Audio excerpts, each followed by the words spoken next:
안녕하세요. 국가수의 종쌤입니다. 자, 바야흐로 2021학년도 수능이 정말 얼마 남지 않았는데요. 자, 수능을 앞두고 있는 고3 학생들 또는 N수생 학생들 또는 그의 학부모님들, 아니면 이제 곧 있으면 고3이 될 예비 고3 학생들, 현재는 고2가 되겠죠. 그런 학생들을 위해서 어떻게 하면 수능 전에 가볍게 보고 갈 만한 영상을 하나 만들 수 있을까 해서 선생님이 오늘은 흔히 수학에만 존재하는 킬러 문제에 대한 이야기를 한번 해보려고 합니다. 야, 이 질문은 진짜 너무 심각하다. 자, 그럼 킬러 문제는 어떻게 등장했고 그 역사가 어떻게 됐는지, 왜 킬러 문제라고 불리우는지에 대해서 한번 먼저 이야기를 짚고 넘어가 보도록 하겠습니다. 현재 시스템, 그러니까 현재 수능에서 수학 문제가 30문제가 출제가 되고 100분 동안 시험을 봐서 100점 만점의 형태로 아이들을 평가하게 된 지는 15년 정도가 흘렀습니다. 자, 이렇게 15년이 흐르고 나면서 수능의 시스템도 점점 발전하게 되었는데, 자, 수학에서만 유일하게 존재하는 4점짜리 문제, 즉 국어, 수학, 영어, 사탐, 과탐, 제2외국어를 다 통틀어 봐도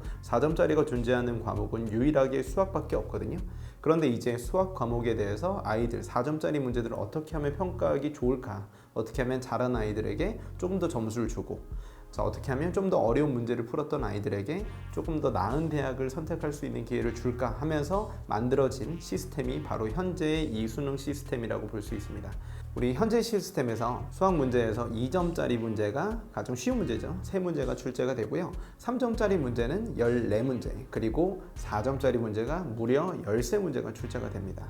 자, 그럼 우리 한번 계산해 볼까요? 100점 중에서, 100점 만점 중에서 4점짜리, 즉 가장 어려운 문제에 해당하는 문제의 비중이 4 곱하기 13을 해보시면 52잖아요. 자, 무려 100점 중에서 52점, 또는 100% 중에서 52%라고 이야기해 줄 수 있는 거죠. 자, 따라서 수학을 잘 본다, 또는 수학을 잘한다, 또는 수학을 잘하는 사람이라고 평가하고 싶다라고 얘기하는 사람들의 시험에 대한 기준은 4점짜리를 얼만큼 잘 출제하느냐, 4점짜리를 얼만큼 어렵게 또는 적당한 난이도로 출제하느냐가 바로 평가원과 우리 학생들 사이에서 가장 중요한 문제라고 볼 수 있겠습니다. 자, 이런 시험의 틀과 이런 시험의 형식이 어느 정도 고착화되면서 평가원에서는, 교육과정 평가원에서는 2010년도부터 만점자 1%라는 문구를 표방하면서 어려운 문제들을 하나씩 출제하게 됩니다. 자, 기존에는 가장 어려운 문제들이 중간에도 출제가 되기도 하고 갑자기 뜬금없이 앞부분에 출제가 되기도 했었는데, 이제는 같은 4점짜리, 같은 3점짜리라도 객관식이 앞에 있고 주관식이 뒤에 있는데, 객관식 앞부분, 그 똑같은 3점대 번호대더라도 앞부분에 해당하는 건 조금 더 쉽고 뒷부분에 해당하는 건 조금 더 어렵고, 이렇게 해서 문제를 출제하게 되는 것이죠.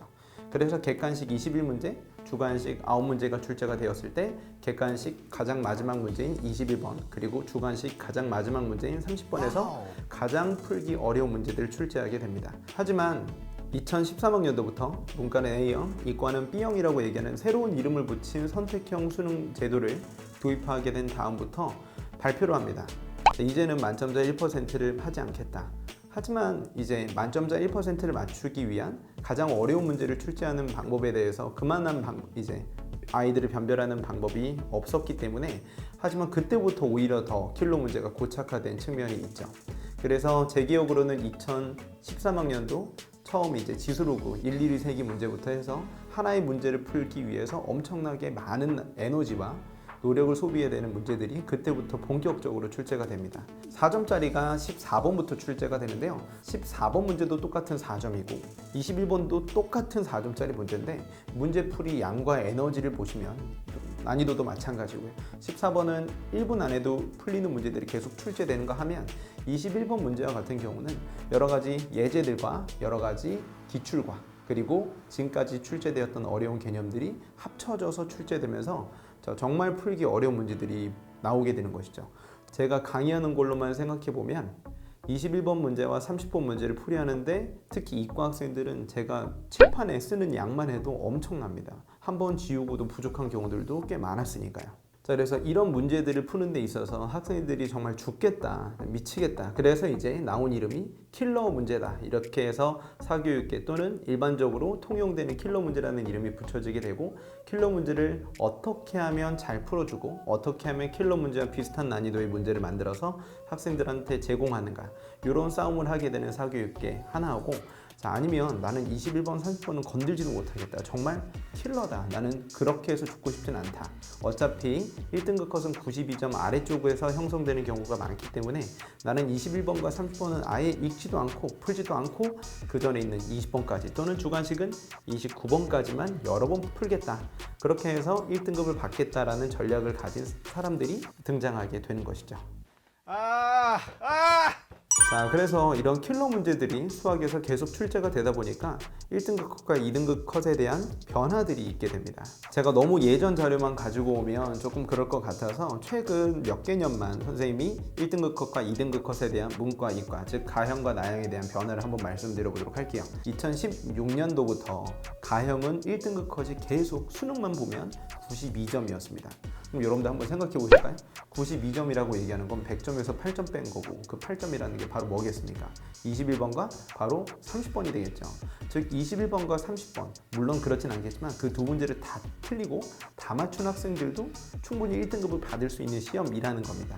자, 그래서 2등급 컷도 살펴보시면 2016년도, 2017년도, 2018년도 모두 88점이에요. 그럼 여러분들 여기에서 느껴보셔야 될 건 뭐냐면 1등급 컷이 92점이면 21번과 30번을 둘 다 틀린 학생, 그리고 거기에서 조금이라도 하나라도 더 틀리기만 하면 딱 2등급이 되는 거죠. 거기서보다 더 틀리면 3등급이 되는 거고요. 아시겠나요? 자, 그렇다면 나형도, 즉 문과도 한번 살펴보도록 하겠습니다. 자, 나형은 2016년도 그리고 2017년도까지는 똑같이 1등급 컷이 92점이었어요. 그 얘기는 뭐냐? 자, 나형에서도 문과에서도 킬러 문제에 대한 영향력을 빼버리면 나머지 문제들은 최상위권 학생들은 풀 수 있는 문제들이다. 이렇게 이야기를 할 수 있게 되겠고요. 2018학년도에 나형 1등급 컷이 88점으로 떨어집니다. 대신 이때는 2등급 컷이 84점이었어요. 그러면 역시나 똑같이 4점 차이였기 때문에 한 문제로 등급이 갈린다는 얘기가 되겠죠. 자, 그러면서 이제 작년에는 문과가 1등급 컷이 84점, 2등급 컷이 76점으로 뚝 떨어지게 됩니다. 자, 물론 작년 수능 수학 나형이 조금 어려운 것도 있었겠지만 작년부터 또는 재작년부터 조금씩 변화되는 수능의 기조가 이때부터 느껴지고 있었던 것이죠. 말도 안 돼. 미쳤어. 자, 그러면 작년부터 느껴졌던 킬러 문제에 대한 양상의 변화를 한번 살펴보면 제가 평가원, 즉 교육청 시험 빼고 1년에 평가원 시험이 총 3개가 출제가 되는데 6월 그리고 9월 모의평가 그리고 수능, 이 3가지 시험에 대해서 제가 1등급 컷에 대한 변화를 한번 살펴봤어요. 근데 제가 중요하게 생각하는 건 뭐 아까도 보셨겠지만 1등급 컷은 크게 바뀌지 않습니다. 92에서 88 정도가 되겠죠. 특히나 이과는 계속 몇 년 동안 92점이 유지가 되었으니까 1등급 컷은 크게 변화가 없다고 보시면 돼요. 근데 제가 생각하기에 가장 중요한 건 1등급 컷과 2등급 컷의 그 차이입니다. 자, 그러면 2018년도 가형만 한번 살펴보도록 하겠습니다. 자, 가형, 즉 이과 학생들이 보게 되는 1등급 컷과 2등급 컷에 대한 차이가, 자, 평균을 내봤더니 4.3점이에요. 그 얘기는 뭐냐면 킬러 문제 빼고는 4.3점이면 4점짜리 한 문제거든요. 그러니까 아이들의 폭이 상당히 좁다는 거예요. 한 문제 차이로 아이들이, 최상위권 아이들이 갈리게 된다는 거죠. 근데 2019년도에 시행되었던 시험을 제가 분석을 해봤더니 1컷은 크게 달라지지 않았지만 1컷과 2컷이 차이가 조금씩 나게 됩니다. 자, 흔히 준킬러 문제라고 이야기하는 좀 21번과 30번보다는 조금 쉽지만 그래도 아이들이 풀기는 조금 어려운 4점짜리 문제들이 그 전에 많이 등장을 하게 되면서 1컷은 그대로지만 2컷이 떨어지게 되는 현상이 발생하게 됩니다. 그래서 1컷과 2컷 차이의 평균이 제가 계산해 보니까 이과가 7.7점이더라고요. 그 얘기는 뭐냐? 점점 1컷과 2컷이 벌어지고 있고 2020년 올해에도 마찬가지고요. 문과는 그 폭이 훨씬 더 큽니다. 자, 이 얘기는 뭐냐면 최고 난이도 문제 그리고 만점자 1%를 위한 수능에서 탈피해서 조금이라도 아이들을 다양하게 평가하려면, 즉 킬러 문제가 아니라 준킬러 문제들에 대해서도 아이들이 여러 가지 문제를 풀면서 평가당할 수 있는 여지를 남겨두고 있는 것이죠. 그래서 흔히 작년부터 올해까지 해서 새로운 용어들이 등장하게 됩니다. 바로 준킬러 문제들이다 라는 거죠. 그래서 킬러 문제는 여전히 출제되고 있기는 하지만 준킬러 문제들에 대해서 아이들이 1컷과 2컷이 계속 갈리다 보니, 그리고 이제 아이들이 아는 거죠. 아, 나는 아무리 풀어도 이과에서 킬러 문제를 풀긴 힘들어. 또는 문과 학생들은 아니 1등급 컷이 88점, 84점인데 두 문제 21번, 30번 버리고 29번과 또는 28번 아니면 19번, 20번까지 제대로 맞추는 것도 나에겐 벅차다. 그것만이라도 제대로 준비를 해야 되겠다라고 얘기하면서 학생들의 목소리가 조금 더 높아지고, 그리고 평가원에서도 또는 나라에서도 이런 문제들보단 이렇게 평가하는 것이 조금 더 다채롭게 아이들을 평가할 수 있겠다라는 목소리들이 높아지게 되면서 준킬러 문제들을 조금 더 다채롭게 평가하고 있는 추세가 이어지고 있죠. 그래서 좀 재밌는 이야기가 뭐냐면, 저도 문제를 만들고 모의고사를 만들고 그리고 문제를 편집하고 하는 사람들과 자주 모임을 가지면서 이야기를 하지만, 예전보다 21번 만들기는 훨씬 더 쉬워졌다. 실제로 제가 풀이하는 데 있어서도 21번에 대한 해설지도 되게 짧아지고, 강의를 하는 데 있어서도 21번을 조금 더, 또는 30번 문제를 푸는 데 있어서 조금 더 그 시간이 줄어들게 되었어요. 하지만 1등급 컷은 여전히 92점이고 준킬러 문제들에 대해서 아이들이 계속 어렵게 느끼고 있기 때문에 문제 만드는 사람들도 21번과 30번은 예전보다 조금 더 쉽게 만들 수는 있지만 그 전에 해당하는 문제들을 조금 더 신경 써서 만들기 시작했다는 거죠. 그래서 제가 드리고 싶은 얘기는, 올해 수능을 대비하고 있는, 또는 앞으로의 수능, 향후 몇 년간 이런 기조가 유지가 될 텐데, 이런 수능을 대비하는, 이런 수능 수학을 공부하는 우리 학생들은 훨씬 더 최고 난이도 문제를 공부하는 것은 조금 나중에도 괜찮고, 일단은 준킬러 문제들을 제대로 맞추기 위한 진짜 실력부터 기르는 게 가장 중요한 우선순위가 아닐까 싶습니다. 자, 그러면 학생들이 저에게 계속 수능 전이나 아니면 모의고사 전날에 카톡이나 문자가 와요. 선생님, 저는 21번은 뭘로 찍을까요? 도대체 30번은 주관식 뭘로 찍을까요? 어차피 저는 풀지 않을 겁니다. 이런 학생들도 있거든요. 자, 그래서 제가 몇 번으로 찍어라 라고 이야기했던 적도 있어요. 그래서 틀렸던 적도 있고 물론 맞췄던 적도 있습니다. 그런데 아이들에게 인생을 결정하는 가장 중요한 시험에서 제가 몇 번으로 찍어라 이렇게 이야기해 주는 건 쉽지 않기 때문에, 요새 하는 이야기는 뭐냐면 부모님께 여쭤봐라. 그래서 21번을 틀리면, 혹시나 맞추면 너무 좋겠지만 혹시나 틀리면 부모님 탓을 해라, 이런 얘기를 하거든요. 엄마 때문에 21번 틀렸어, 아니면 아빠 때문에 21번, 30번 아빠가 찍으라는 대로 해서 틀렸어, 이런 얘기를 하라고 우스갯소리로 이야기하기는 하는데, 자, 그래도 그거는 조금 쉽지 않은 얘기 같고요. 저도 올해 몇 번으로 찍을까 아이들한테 이야기를 좀 많이 해주려고 했는데 역시나 그게 쉽지 않을 것 같아서 제가 저희 연구실 제 조교들을 통해서 다 조사를 시켜봤습니다. 자, 그래서 지금까지 킬러 문제가 나왔던 2012년도부터 해서 작년까지 2019년까지 해서 평가원에서 출제했던 수능 문제에 대한 21번 정답에 대한 분포를 다 가지고 와봤습니다. 이게 얼마나 도움이 될지 모르겠지만 여러분에게 일일이 찾아보는 게 되게 귀찮거든요. 선생님도 재미로 한번 보는 거니까 정답을 한번 알려드리도록 하겠습니다. 자, 근데 여러분들도 좀 재밌는 걸 느낄 수 있을 것 같아요. 2012년도, 제가 가형부터 한번, 이과부터 한번 말씀을 드려보도록 하겠습니다. 2012년도부터 한번 말씀을 드려보면, 2012년도에 시행했던 2013학년도 대수능은 이제 5번, 2014학년도는 1번, 2015학년도는 1번, 2016학년도는 4번, 2017학년도는 4번, 2018학년도도 4번, 2019학년도도 4번, 그리고 2020학년도, 작년에 봤던 저번 수능은 5번이었습니다. 여러분들, 그러면 제가 번호만 다시 한번 말씀드려보도록 할게요. 511-4444 5번입니다. 자, 그러면 여러분들 몇 번으로 찍어야 되는지는 좀 아시겠나요? 자, 그럼 저도 뭐 확답은 드리진 않겠지만 적당히 잘 한번 보도록 하시고요. 근데 문제는 여러분들 작년 21번이 5번이었잖아요. 근데 작년 21번이 기억, 니은, 디귿 문제여서 5번이었어요. 보통 이제 기억, 니은, 디귿 문제는 5번 문제가 좀 많은데, 그것까지 여러분들 한번 생각을 해보시고요. 제가 문과도 한번 말씀을 드려보도록 하겠습니다. 자, 문과는 2013학년도 수능부터 제가 한번 순서대로 불러드려 보도록 할게요. 2013학년도 수능은 2번, 2014학년도 수능은 4번, 2015학년도 수능은 5번, 2016학년도 수능은 5번, 2017학년 수능은 4번, 2018학년도 수능은 2번, 2019학년도 수능은 1번, 2020학년도 수능은 4번. 이렇게 해서 번호만 제가 다시 또 말씀을 드리면 24554214 이렇게 되겠습니다.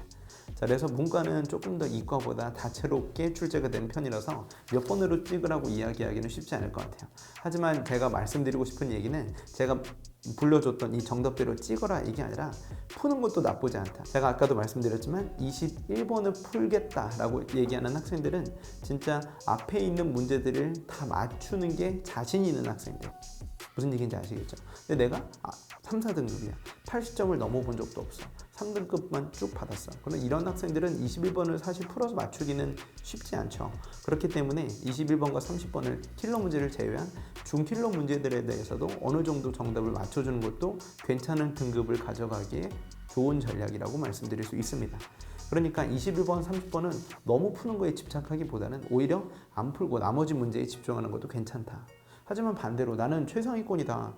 나는 무조건 21번 맞추고 싶다. 수학적 자존심이 있다. 이런 친구들은 푸는 것도 괜찮죠. 무슨 얘기인지 아시겠죠?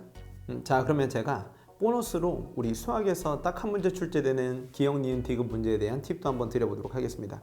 자, 기억, 니은, 디귿 문제는 그 가형, 나형으로 따지면 너무 이제 많지만 최근 3개년만 제가 기억, 니은, 디귿에 대한 정답을 가지고 와봤거든요. 자, 2017년에 시행되었던 6월부터 해서 제가 6월, 9월 그리고 수능까지 14개 시험에 대해서 제가 정답 분포를 한번 말씀드려 보도록 할게요. 자, 근데 이거는 뭐 표본이 늘어도 크게 달라지진 않는데 기억, 니은, 디귿 평가 문제들은 5번이 많습니다. 그래서 최근 3개년에 출제되었던 기억, 니은, 디귿 문제 14가지 시험, 가형, 나형 통틀어서 한번 말씀을 드리는데요. 가형, 나형이 통틀어서 14개 중에서 정답이 5번이었던 시험이 무려 8개입니다. 8개. 여러분들 그러니까 기억, 니은, 디귿 다 맞다고 이야기해 주는 게 무려 50%가 넘는 거죠. 그러면 나머지는 도대체 몇 번이냐? 그러면 한 가지 빼고 전부 다 정답이 3번이었어요. 근데 그게 기억 디귿일 수도 있고 기억 니은일 수도 있었지만 작년 수능 나형만 정답이 2번이어서 기억 니은이었고요. 나머지는 거의 대부분 기억 니은 디귿이었다. 이렇게 보시면 될 것 같아요.